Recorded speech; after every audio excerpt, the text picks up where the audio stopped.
What's going on, y'all? It's Grey's Anatomy, season 17, episode 4. You'll never walk alone. Uh, this episode, I don't know. I think I was trying to stay awake watching this, which is very rare for me, watching an episode of Grey's Anatomy. But I definitely felt that way. I will say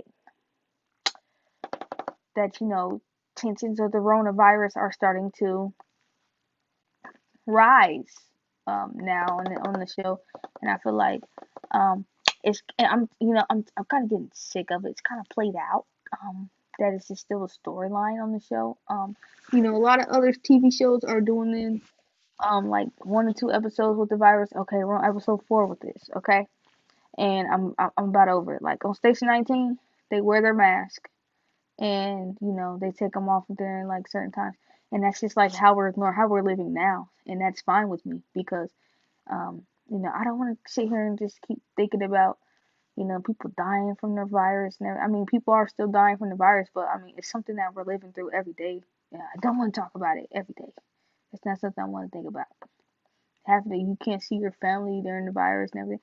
I went through that. I don't want to talk about it at all. I don't want to keep seeing it on TV either. Just like kind of just keeps reminding me of the reality that we're in right now, and that I am getting tired of. Hopefully, after Meredith Grey decides that she's gonna wake up, maybe next week or the week after. After that, we'll be done with this by maybe episode. I'm gonna say by episode 8 of the season, we'll be done with this coronavirus storyline. Hopefully, thank. I'm really hoping that we are because I'm over it.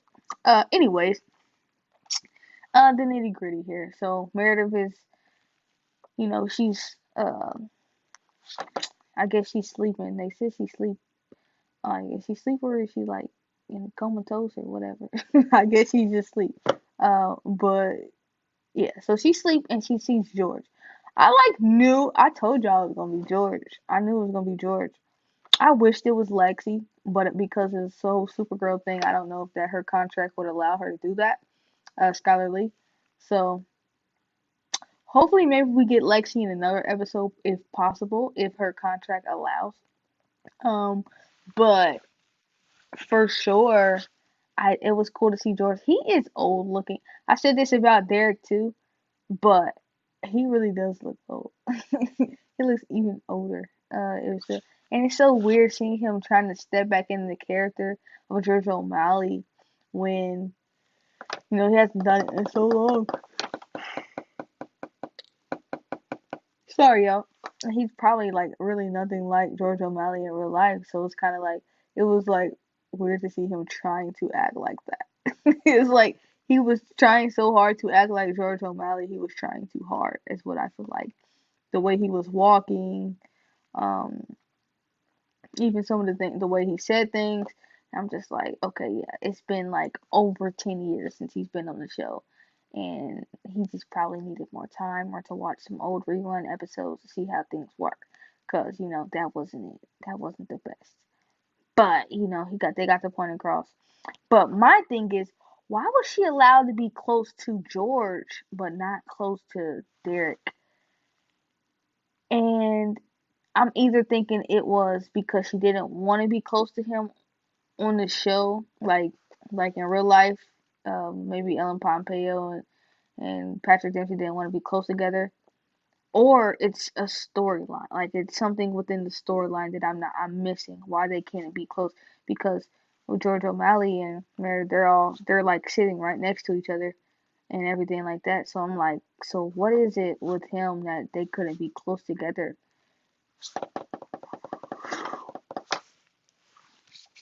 I don't know, but that's weird. Hopefully, somebody can tell me about that because I don't know.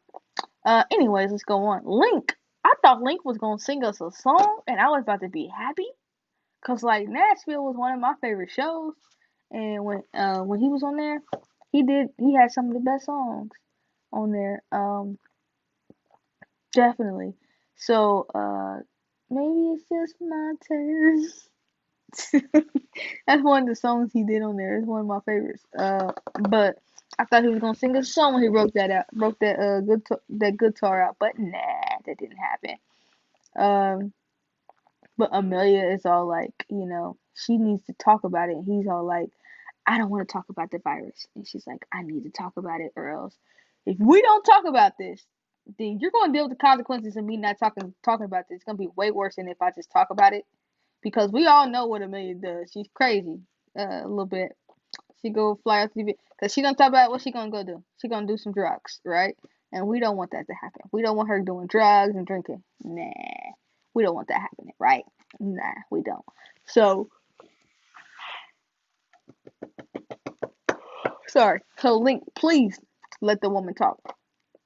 Um, and they do end up talking, and she kind of just says how she's feeling. He says, "Look, I've been through this. I've been through isolation. I don't want to talk about it. I want to, avoid it. I mean, because either way, we're still living through it. I just don't want to talk about it.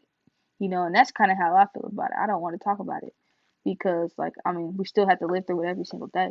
So what's the point of keep talking to death about something that's not changing anytime soon, right? Yeah. So, yeah, I get his point. Uh, but that was kind of cool to see them, have a little spat and everything like that. I like seeing that. And then we also get to know more about Maggie's boyfriend's family and things of that nature. Why did they have to pick Professor Oglesby to be his dad? Like, no, that's a no for me. I don't even like him from that show, from the Parkers, and they picked. That was an instant no for me. As soon as I saw it was him, like, yeah, no, that's no. But him and his dad have issues, childhood issues growing up and everything like that. And Maggie's all like cool. She's like, yeah, he'll talk when he's ready to talk. She's all calm and chill about it and everything. And Amelia's like, you're really pretty calm about this. And she was like, I pretty much almost ghosted him. So she was like, yeah, I have to be understanding. I have to be. And I completely get that. So yeah, I really do like seeing more about him. I really thought something was shady with him when I first saw him on last season, but I'm starting to see that that may not be true, and I feel like here in the next couple episodes they'll actually be close together, or something like that. Maybe he'll come visit or something. And then moving on.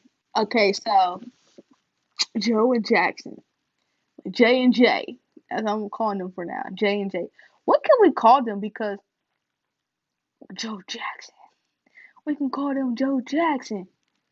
Like that, their ship name can be Joe freaking Jackson.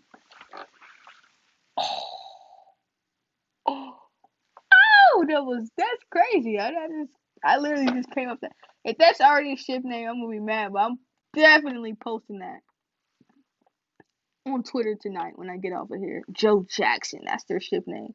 Joe Jackson, that's their ship name. It's just not you can't pick anything. Okay, so I mean you can't really mix Joe and Avery. Let's see, Jovery or Avro. I don't know. I mean, because what her name is, Jill Wilson. I mean, like, let's see. Yeah, Joe Jackson, of course, Joe Jackson. That's a play on words. Come on, man, we gotta. Joe Jackson's it. Anyways, the point about them, I was like, please, please, please, please, please let them like be together. You know, please, please, please, please. I like them as a couple. I feel like they would do great as a freaking couple. So I was like, yes. So then when they decided they was gonna do it and everything, I was like, cool. And the fact that they did it and everything, and he's like, yeah, I need to be alone. I don't need a relationship right now.